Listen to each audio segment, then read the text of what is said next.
땅에 오셔서 우리를 구원하시기 위해 죽으시고 사흘 만에 부활하셨습니다. 할렐루야. 오늘은 그 부활을 정말 기뻐하고 감사하는 부활 주일입니다.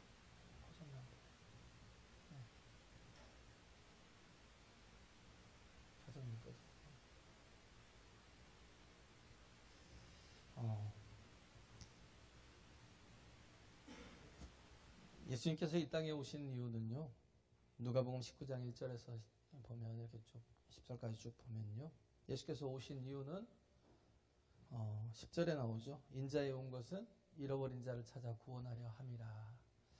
수요일에 했던 설교 말씀이었죠.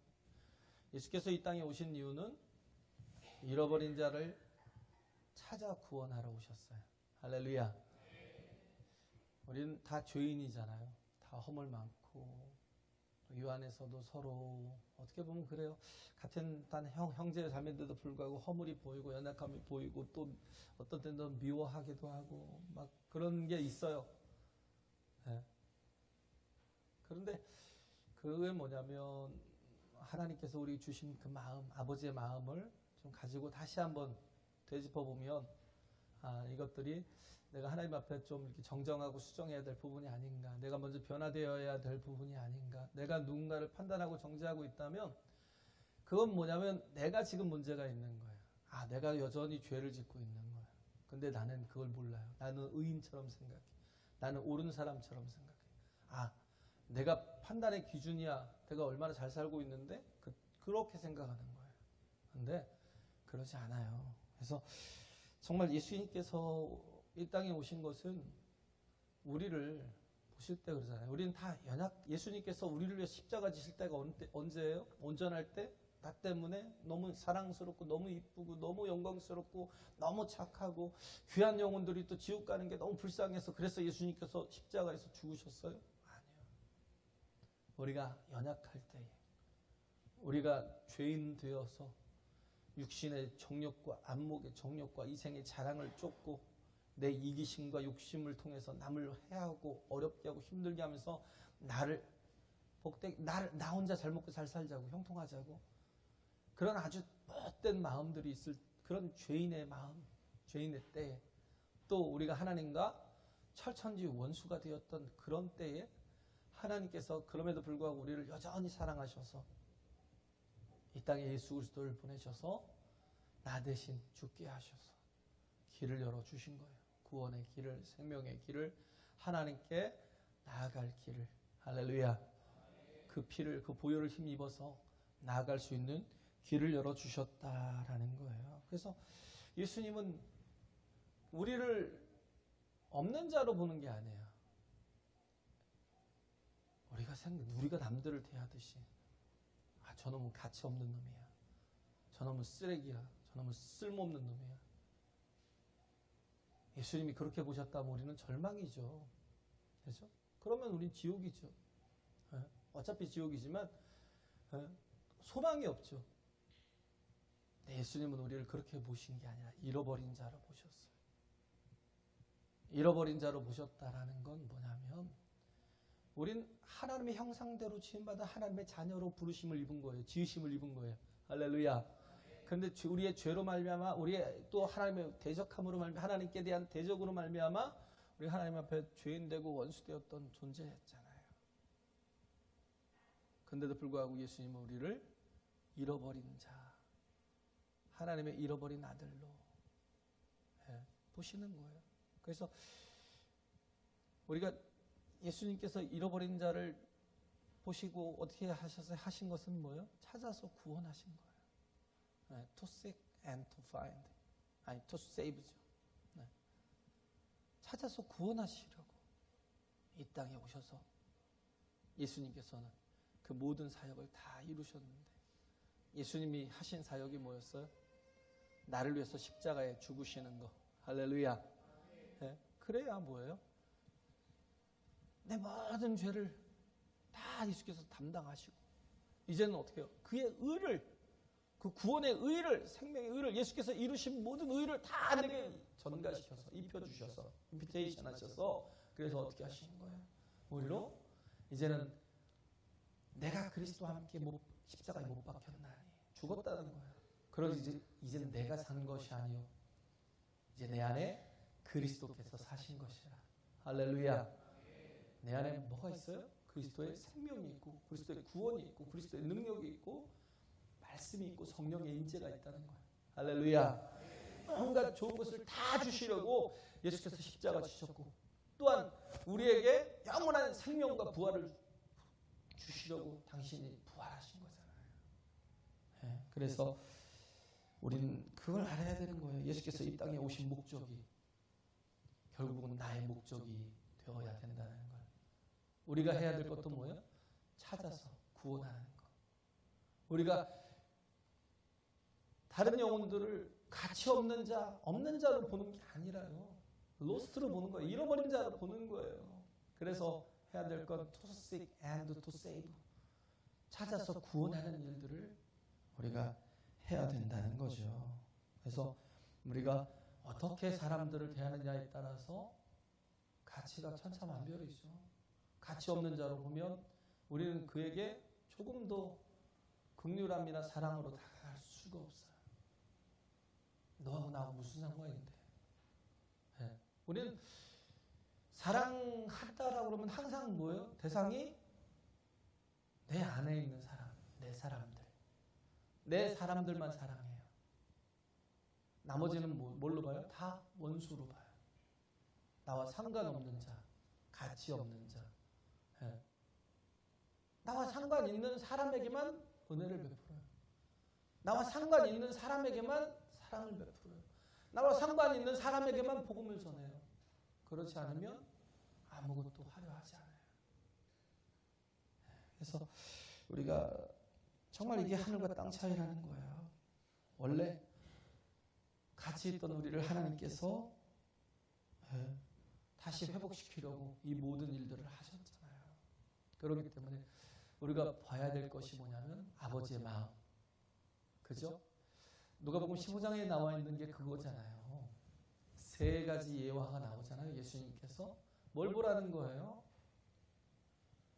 잃어버린 양을 찾는 목자의 마음을 보라는 거예요. 잃어버린 드라크마를 찾는 그 여인의 마음을 보라는 거예요. 잃어버린 아들을 찾는 그 아버지의 마음을 가지라는 거예요. 그걸 갖지 못하면 우리는 예수 그리스도의 사명이 나의 사명이 될 수 없고요. 예수 그리스도께서 이 땅에 오셔서 하신 그 목적이 나의 목적이 절대 될 수 없어요. 그래서 나는 여전히 뭐예요? 이기심을 가지고 이기적인 목적을 가지고 나를 위해만 살지 하나님을 위해 살지 않아요. 하나님이 우리를 부르신 목적은 뭐예요? 하나님의 뜻을 이루려. 할렐루야. 네?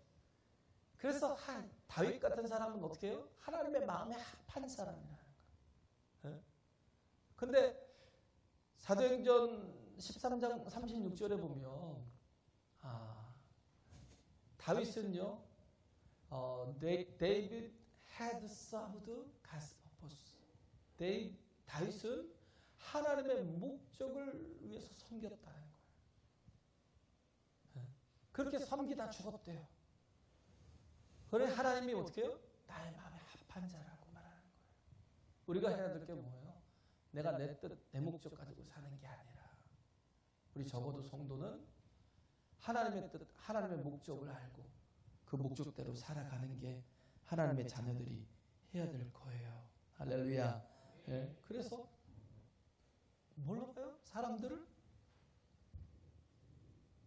형상으로, 하나님의 온전한 형상으로. 사람들을 그냥 그 형상을 잃어버린 거예요. 다시 예수 그리스도를 통해서 다시 회복시켜줄 수 있어요. 그걸 보는 거예요. 그래서 예수님께서 베드로를 원래 시몬이잖아요. 시몬일 때 예수님께서 하신 말씀이 뭐예요? 야, 너는 이제부터 개바라 할 거야. 너는 이제 베드로야. 아니 정말 조그마한 짱뚱만도 못하는 그런 존재를 하나님께서 뭐로 평가하셨어요? 너는 반석이 될 거야. 그리고 너의 믿음의 반석 위에 나의 교회를 세울 거야. 음부의 권세가 절대 이기지 못할 교회를 세울 거야. 예수님께서는 그 가능성을 베드로에게서 보신 거예요. 그 형상을 보신 거예요. 여전히 연약하고 여전히 죄인되고 여전히 원수였던 존재였지만 그러나 예수님은 하나님의 온전한 형상을, 하나님의 자녀됨을 보신 거예요. 할렐루야. 네. 그래요. 예수님이 삭개오 보세요. 네. 삭개오 보면 어때요? 어떤 존재예요? 세상에서 제일 쓸모없는 존재. 그냥 없는 존재. 가치 없는 존재. 쓸모없는 존재. 세상의 쓰레기. 그는 만국의 매국노 같은 존재. 이완용 같은 존재.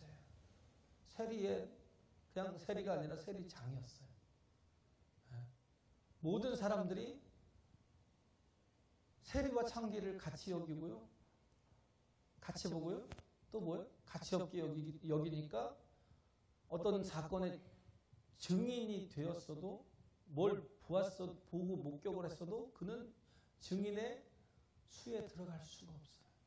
두 사람 이상의 증인이 있으면 그럼 증거의 효력을 발휘하는데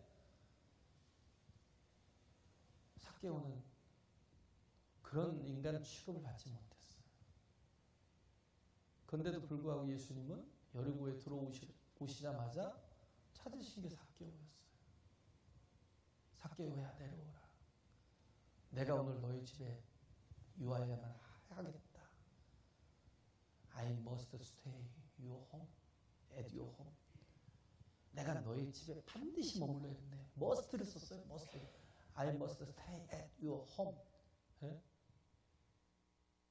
내가 오늘 반드시 너희 집에 들어가야 되겠어. 왜? 예수님은 잃어버린 자를 찾아 구원하러 오셨기 때문에. 할렐루야. 요한복음 4장에도 보면 나오잖아요. 사마리아 여인. 남편이 5이나 있었고 지금 있는 사람은 자기의 합법적인 남편도 아니에요. 그래서 사람들이 다 조롱하고 사람들이 다 싫어하고 사람들이 무시하던 그 여인을 예수님은요 사마리아로 통과하여야만 했다는 거예요. 네.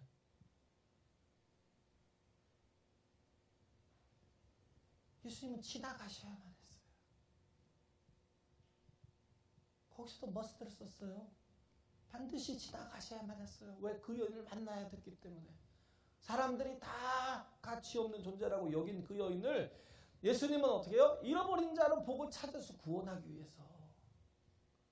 그래서 그 12시라는 땡볕에 아무도 우물물을 기르러 오지 않을 그때 여인이 간신히 집에서 나와서 물을 기르러 가는 그런 시간에 예수님은 그 힘든 시간에 그 우물에서 그 여인을 기다렸던 거예요.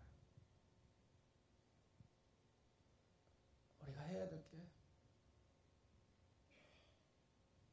잃어버린 자를 찾아 구원하는 거거든요.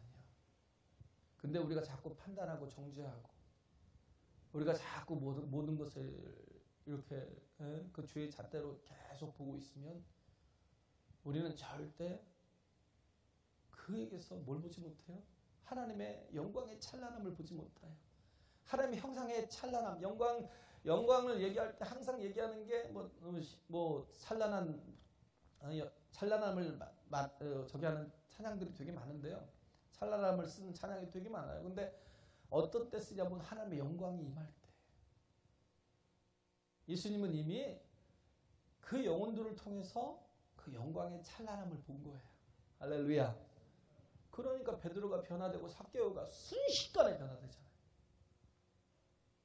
우리는 수십 년을 믿어도 변화가 안 되는데, 수십 년을 믿어도 믿음이 자라지 않는데, 수십 년을 믿어도 여전히 내 옛사람이 주인 되어 살고 있는데, 그래서 주님의 말씀이 기준이 되고 중심이 되어서 그 말씀이 내 삶의 결과 맞아가지고 이렇게 정말 우리가 순종하며 살아가고 헌신하며 살아가고 하나님 앞에 내 자신을 또 제물되어 산제물로 드려서 우리가 살아가야 되는데 그런 게 잘 없잖아요.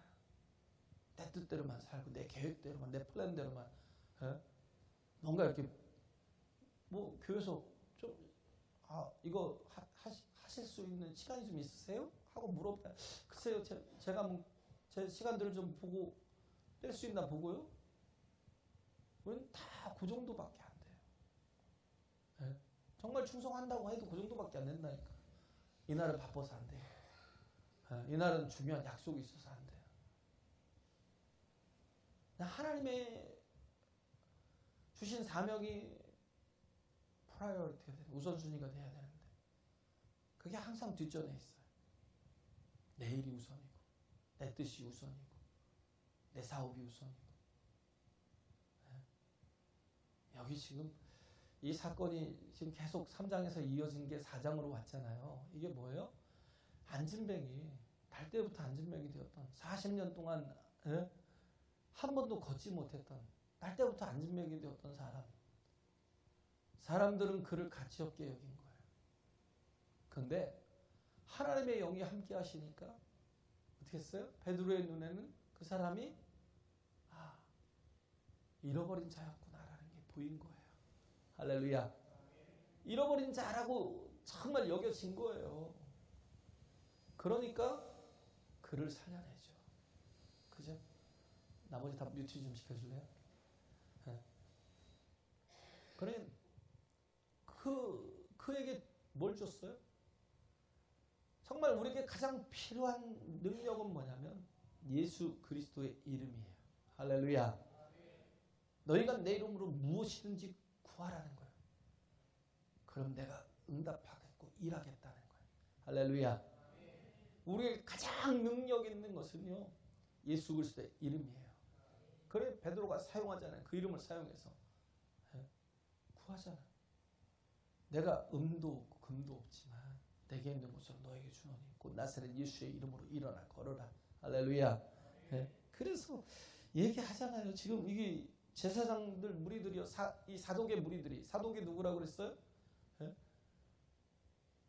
사두개인들, 죄송합니다. 사두개인들은 이 제사장 무리들이거든요. 바리새인들은 어떻게 보면 이렇게 랍비 무리들, 그러니까 가르치는 사람들. 근데 사두개인들은 사독 제사장에 다윗과 솔로몬 때 있었던 사독이었어요. 아비아달이 있었고 대제사장이 사독이 둘이 있었는데, 아비아달은 이렇게 다윗의 다른 아들, 그 아들이 이렇게 왕위를 찬탈하려고 할 때 거기에 동조했어요. 그러다가 아비아달은 다윗이 버렸고 나중에 사독이 계속 충성했는데, 그때 그래서 솔로몬이 성전을 짓고 나서 계속 이제 충성했던 게 사독이었어요. 그 사독의 자손들이 사두개인들이에요. 사두개인들. 근데 지금 항상 예수님과 대치되고 대립되었던 사람들은 바리새인들이었거든요. 왜냐하면 예수님의 사역이 거의 다 뭐 갈릴리에서 있었고, 혹은 뭐 예루살렘에 오셔서 잠깐 있었고, 그러니까 바리새인들의 사역이 자꾸 예수님과 이렇게 겹치니까, 자꾸 자기들이 그 랍비잖아요, 가르치는 자들이잖아요, 율법사들이고, 그래서 뭔가 기준이 되고 그렇게 해주는 사람들인데, 예수님이 오셔갖고 그들의 마음을 백성들의 마음을 싹 뺏어가니까 거기서 시기와 질투하다가 예수님을 결국 죽였고, 그리고 나서 성령이 임하시고 초대교회가 세워지고 난 뒤부터는요, 이때부터는 거의 성전이잖아요. 지금 성전에서의 제자들의 사역이 많잖아요. 그러니까 사두개인들이 이제 나서는 거예요. 나서서 너희들이 무슨 권세로 이런 일들을 행하느냐, 무슨 권세와 누구의 이름으로 이 일을 행하느냐라고 말합니다. 그때 베드로가 말하잖아요. 성령이 충만하여 가로되 8절에 보면 백성의 관원과 장로들아, 만일 이 병인의 행한 착한 일에 대하여 이 사람이 어떻게 구원을 얻었느냐고 우리에게 질문하면 너희와 모든 이스라엘 백성은 알라. 너희가 십자가에 못 박고 하나님이 죽은 자 가운데서 살리신 나사렛 예수 그리스도의 이름으로 이 사람이 건강하게 되어 너희 앞에 섰느니라. 가장 큰 능력이 뭐예요? 예수 그리스도의 이름. 할렐루야. 우리가 왜 기도해요? 그 이름으로 구하면 반드시 응답을 얻으니까. 하나님이 응답하신다니까. 그잖아요. 유일하신 하나님이, 그죠? 온 천지 만물을 창조하신 하나님이 우리에게 약속하신 거예요. 무엇인지 구하라는 거예요. 내게 부르짖으라. 그러면 내가 너에게 응답하겠고, 내가 알지 못하는 크고 비밀한 일, 은밀한 일들을 너에게 다 보이게 하겠다는 거예요. 할렐루야. 우리 이걸 믿는 거예요. 그래서 우리가 적용해야 될 사람들이 누구예요? 이런 영혼들, 잃어버린 영혼들. 그래서 잃어버린 영혼들에게 우리는 복음을 전해야죠. 잃어버린 영혼들을 찾아서 복음을 전하는 게 우리가 해야 될 일인데, 그런데 우리가 그런 거죠. 지금 핵심 구절이 12절인데 12절에 보면 다른 이로서는 구원을 얻을 수 없나니 선한 사람 중에 구원을 받을 만한 다른 이름을 주신 적이 없다라고 말씀해요. 이건 베드로의 엄청난 고백이잖아요. 그죠?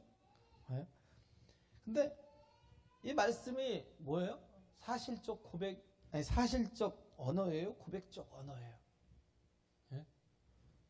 우리가 좀 보면 정말 중요한 거잖아요. 다른 이로서는 구원을 얻을 수 없어. 천하 사람에게 다른 구원을 얻을 만한 다른 이름을 주신 적이 없어. 오직 예수밖에 없어라고 이렇게 선포한 게 사실적인 언어인지 고백적인 언어인지, 그냥 한 사람의 고백적 언어인지, 이게 팩트고 이게 진리인지.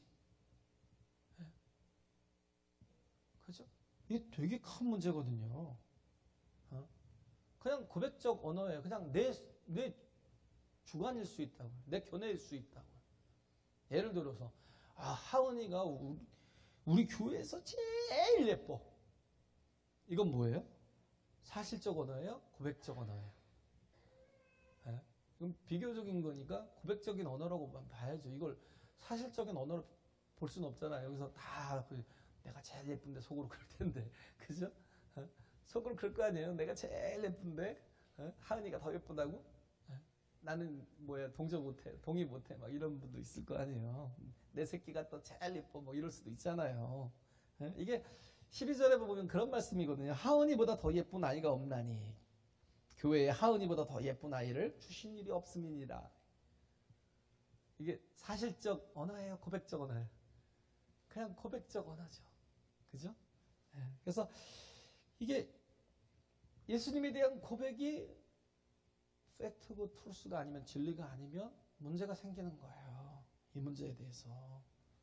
이게 객관적 사실이 아니고 믿는 사람들이 모여서 그렇다고, 그냥 단체로 공동체로 모여서 그렇다고 고백할 뿐이라면 이것으로서는 우리의 믿음이 너무 작은 믿음이겠죠. 미약한 믿음이겠죠. 뭔가 근거가 좀 미약한 거겠죠. 그래서 우리는 다 집단적으로 미쳤을 수도 있고요. 그렇죠? 이단들처럼. 근거 없는 이게 고백이라면 집단적으로 다 미쳤을 수 있다고요. 그래서 헌법에 이런 것들이 헌법에 우리 신념을 보호받아야 되고 또 뭐예요? 자기 신앙의 선택의 자유가 있으니까. 이런 바탕으로 우리의 신앙을 원업으로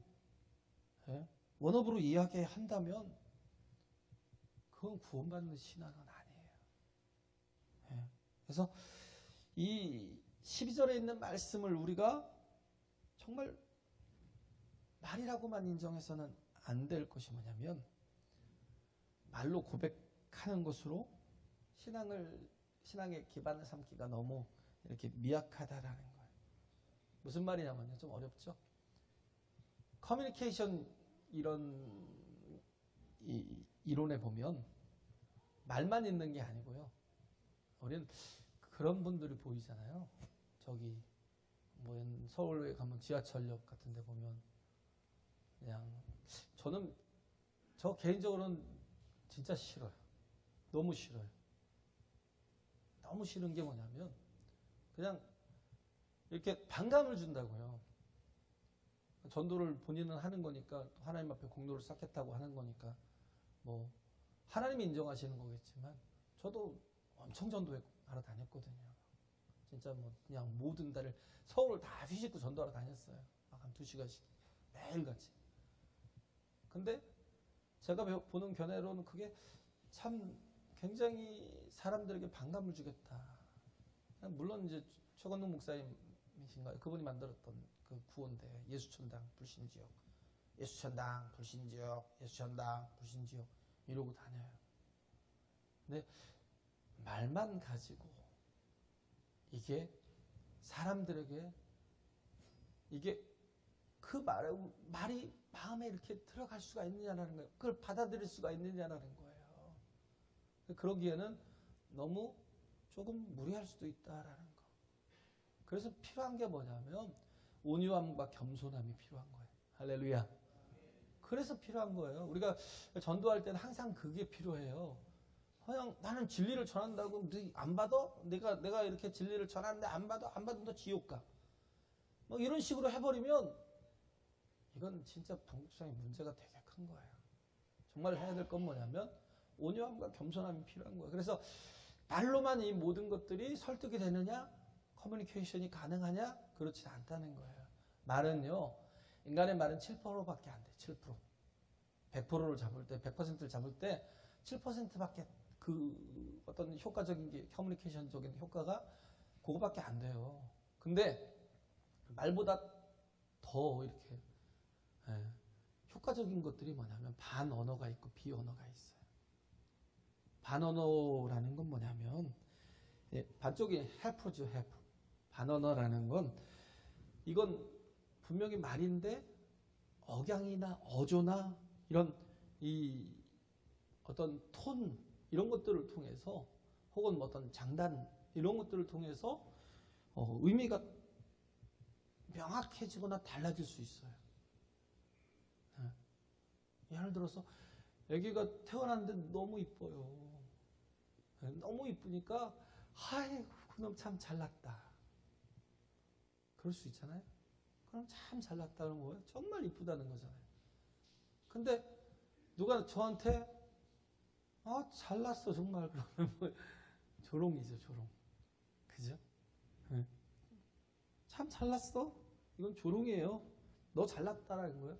잘난 척 그만해라 뭐 그런 뜻이겠죠. 이건 반언어적 의미거든요. 그냥 어떻게 보면 세미 랭귀지, 세마이 랭귀지라고 하죠. 세미 랭귀지. 어떤 분명히 언어적 표현인 것 같은데 어떻게 하느냐에 따라서 의미가 전혀 달라지는 거예요. 이게 그래서 언어가 그냥 말이 전달하는 게 7%라고 그러면 세미 랭귀지가 우리에게 전달하는 게 38%래요. 이게요 훨씬 더 억양, 어조, 이 톤 같은 것들이요 전달하는 게요 확 박혀버리죠. 잘났어 정말. 그 소리하고 그냥 수천만 마디의 말을 듣는데요. 갑자기 그냥 대화하는데 누가 한마디 탁 해보세요. 그거 가지고 3일을 그거 가지고요 평생을 글을 안 보는 사람도 있어요. 잘났어 정말은 잘생겼어 막 이런 뜻일 수도 있지만 억양에 따라서요 그게 어마어마한 이렇게 우리 말보다도 훨씬 더 효과가 있다. 큰 효과가 있다니까요. 그래서 그런 것들이 어떻게 하느냐가 되게 중요하죠. 또 하나가는 비언어예요. 비언어라는 건 표정이나 몸짓이나 이런 제스처들. 그죠? 뭔가 이렇게 인사를 해도요. 안녕하세요. 이런 것보다도 그냥 이렇게 웃어가면서 안녕하세요 하고 인사해주면 제일 어색한 게 그래요. 저희 아파트는 들어오면서 사람들이 인사를 안 해요. 별로 인사를 안 해요. 인사를 하는 분은 열에 하나. 인사를 잘 안 하더라고요. 엘리베이터를 탔는데 인사를 안 하고 있으면 되게 그냥 그 시간이 무한해요. 그래서 저는 누가 오든지 안녕하세요 하고 있어보세요. 그러면 굉장히 오래 알던 사람처럼 느껴지는 나 아는 사람인가? 이렇게 쳐다보더라고요. 그런 분도 있어요. 항상 먼저 인사를 해요. 근데 그런 표정이라든지 이게 비언어라는 건 제스처거든요. 근데 그게요 얼마나 오래 가냐면요 이 효과가요 비언어가 55%래요. 55%. 엄청나죠. 예전에 제가 기억하던 게 뭐냐면 제가 군대를 이제 자대 전역을 해서 제대를 해서 자대에서 나와서 연대로 이렇게 옮겨왔는데 뭐 연대장 신고도 하고 그리고 또 나가야 되니까 뭐 사단까지는 안 가는데 연대까지는 가거든요. 연대장한테 이제 신고하고 나가야 되는데 근데 제가 이제 또 거기서 연대에서 대기하고 있는데 대대에서 나와서 연대에서 대기하고 있는데 저희 처부장이었던 게 교육장교가 제가 이제 정운병이었었거든요. 정운장교가 뭐 안기부로 뭐 취직해서 이제 제대해서 가고 그러고 나서 정운장교가 없었어요. 공백이었어요. 그래가지고 제가 이제 계속 이제 정운병 역할을 하면서 교육장교가 제 처부장이 된 거예요. 근데 그분이 이제 원래 전북대를 나왔는데 또 이제 군산 사람이에요. 군산 사람인데 여기 성서침례교회를 다녔고, 근데 갑자기 수요예배를 드리고 있는데 갑자기 막 거의 기어서 막 이게 쭈그리고 앉아갖고 쭉 들어오더라고요. 그러더니 저를 보고 해 하고 그래서 근데 걔가 깜짝 놀란 거예요. 그 교육장교잖아요. 그래도 사람이 얼마나 이게 진중하고 또 잘생겼지만 근데 참 호감이 있고, 근데 이빨을 딱 보이면서 해 하고 있는데 제가 예배를 드리다가 옆을 보고 깜짝 놀란 게 이빨이 하나 깨졌어요.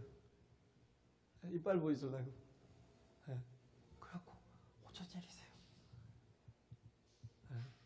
자기가 나를 보려고 부대에서 못 봤다고요. 앨범 하나를 사가지고요. 오다가 넘어졌대요. 어두워서 수요예배를 드리는데 오다가 볼불이 걸려가지고 넘어져 이빨이 깨졌다고 하더라고요. 그러면서 웃는데, 그런데도 불구하고 웃고 있는데, 와, 저는 진짜 너무 그때 감동이었어요.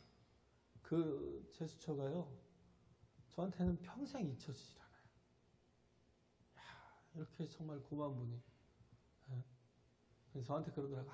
전도사님, 갑자기 제가 저한테 갑자기 전도사님 저녁 가시는데 그래서 예? 너무 보고 싶었다고 꼭 한번 보고 가야 되겠다. 그 말을 하러 거기까지 온 거예요. 예배 때 와가지고 이렇게 막 기어가지고 가서. 근데 그 모습이 너무 잊혀지질 않아요. 그런 거죠. 그래서 우리에게는요, 이게 무슨 비언어라는 것 자체, 반언어, 비언어라는 게 뭐냐면, 우리는 말로만 증거되는 게 아니에요. 이게 뭘로 증거돼야 되냐면 삶으로. 할렐루야. 삶으로. 근데 이 입술의 고백으로 끝나는 게 아니라 이게 뭐냐면 꼭 필요한 것이 뭐냐면 헌신이라는 거. 예수밖에 없어. 구원 예수로 말미암는 거야. 그걸 보여주려면 헌신. 다른 말로는요, 충성이라는 거예요. 충성. 그죠? 그래서 여기 보면 1절부터 보면 1절, 2절에 보면 사도들이 백성에게 말할 때 제사장과 성전 맡은 자와 사두개인들이 이르러 백성을 가르침과 예수를 들어 죽은 자 가운데서 부활하는 도전함을 싫어하여. 맨 끝에 2절 맨 끝에 싫어하여. 이게 뭐냐면 디아포네오거든요. 디아포네오. 이게요, 헬라어에서는 동사인데요, 싫어했다라는 동사인데 문장의 맨 앞에 나와요. 영어도 문장의 맨 앞에 나오면 이게 강조거든요. 강조. 강조하는 말인데 이게 헬라어도 마찬가지예요. 강조하는, 정말 싫어했다는 거예요. 정말 싫어했어요. 그래서 결국은 뭐예요? 그들이 힘 있는 권력자들이었어요. 그런 사람들이 무지 싫어했다는 거예요. 그럼에도 불구하고 그들에게 여기서 12절에 확실하게 말씀을 증거했다는 건 그건 뭐예요?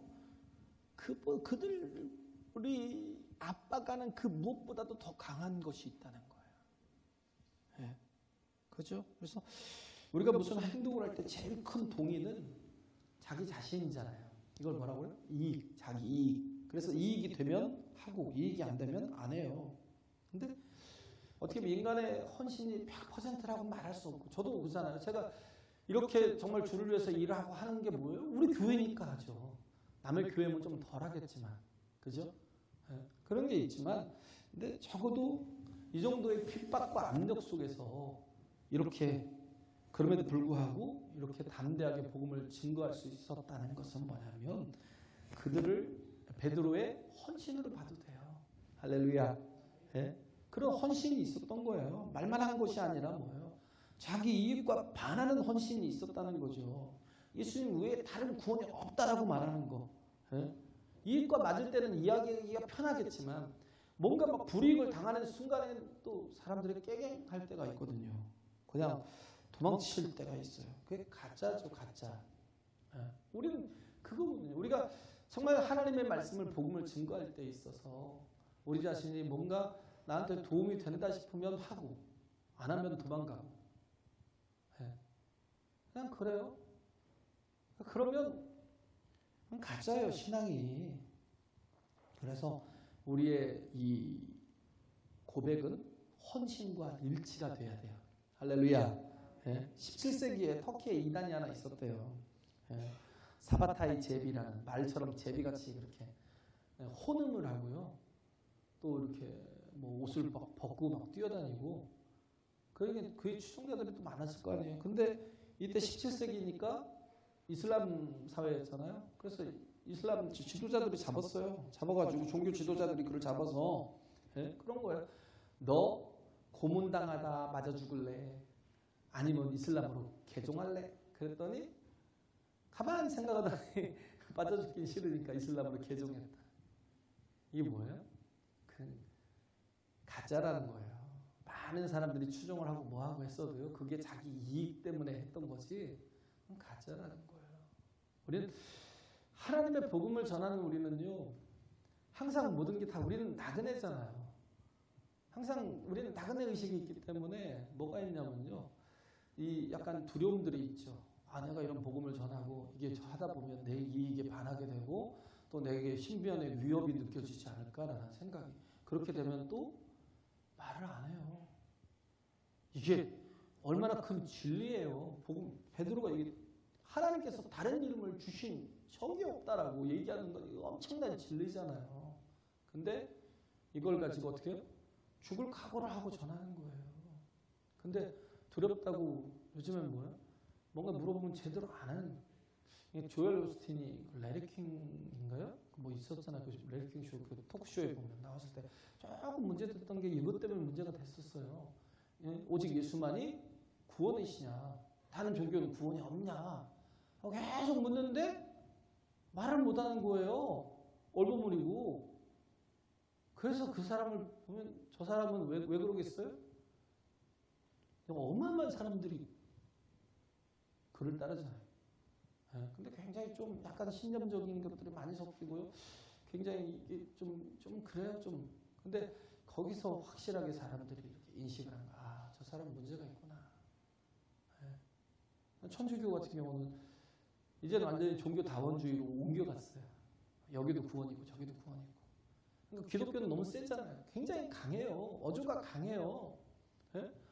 그러니까 세상 사람들이 왜 너희들만 구원이 있어? 못됐네? 저것들 버릇없네? 저것들 진짜 구제불능이네? 막 이러거든요. 근데 우리가 주장해야 될 게 뭐예요? 원래 우리는 다 지옥에 갈 존재들이잖아요. 다 죄인들이잖아요. 내 스스로 아무리 무엇을 하고 공로를 쌓고 무엇을 한다고 해도 도덕적으로 한다고 해도 해결할 방법이 없잖아요. 그래서 하나님 예수를 주신 거잖아요. 할렐루야. 그 의사가 내가 어디가 아파요. 막 염증이 생겨가지고 아파가지고 약을 받는데 이 약을 꼭 드셔야 돼요. 이 약을 꼭 하루에 2번씩 아침 저녁으로 꼭 드셔야 돼요.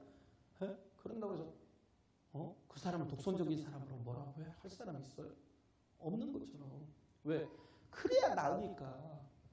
하나님이 우리를 예수 그리스도를 주셨잖아요. 그래야만 구원을 받으니까.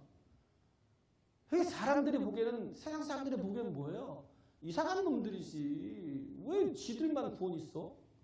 그잖아요?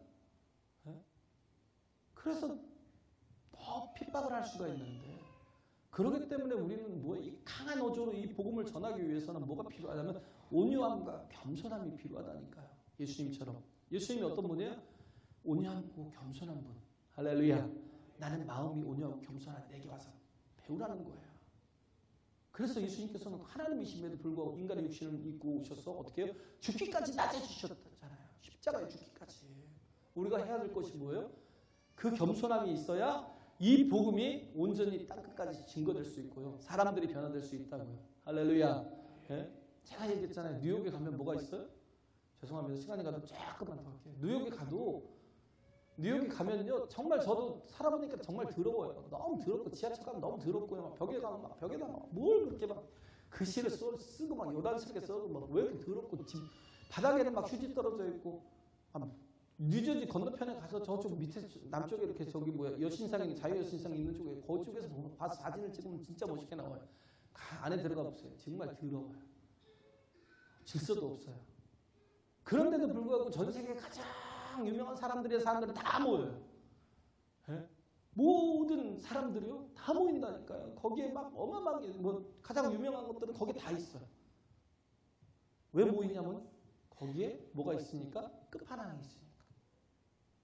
내가 추구하는 것에 대해서 꿈꾸는 것에 대한 끝판왕이 거기 다 있다니까요.